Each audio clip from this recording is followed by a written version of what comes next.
As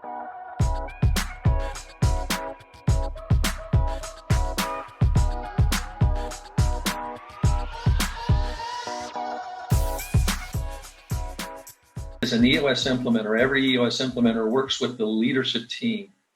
And the leadership team is responsible for the discipline and accountability in the organization. And so let's say you had a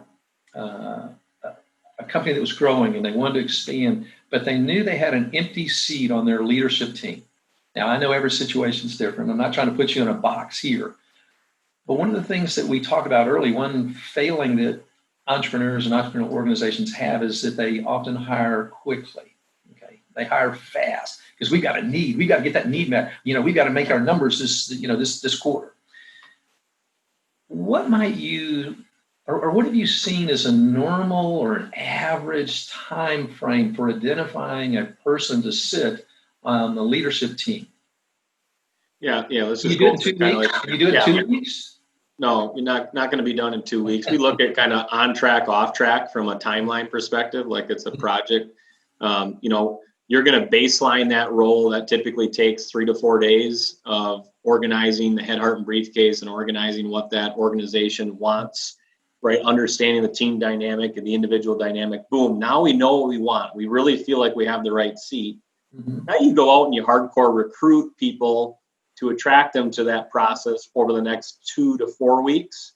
Okay. And then you're going to start interviewing people through the process until you have a complete interview slate and some options. Now, one thing I hadn't talked about, but is EOS prevalent, right, is having a scorecard.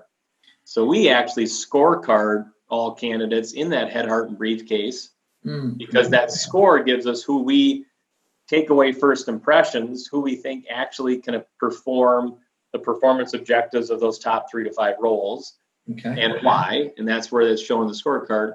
And so, then you have to do the interviews in person as a company, and you got to make that final decision. And especially in the leadership team, there's an element of getting to know that person deeper than a 2-hour interview. That might be a dinner. That might be some extra time together, really feel kind of where that clicking is in understanding of each other. And so I look at it as typically like a 6 to 12 week process. Somewhere in there is what you're going to look like for a complete, not rushed hire. And people are the challenge, or people are the hire, and people add variables. And so, and scheduling and stuff can extend it, but typically 6 to 12 weeks gives you a decent time frame to execute it well. If they're game planning on their end. Yeah. And I think at the leadership team level, that should be a minimum. You said how many weeks? 8 to 12 weeks.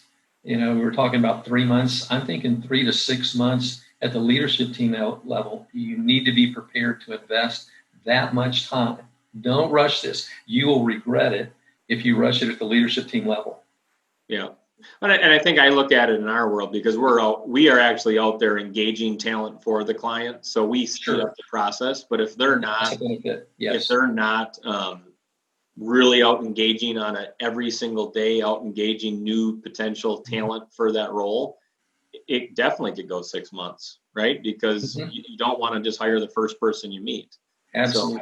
So I would say that, depending on how committed you are to timelining that, 6 months could be a definite situation.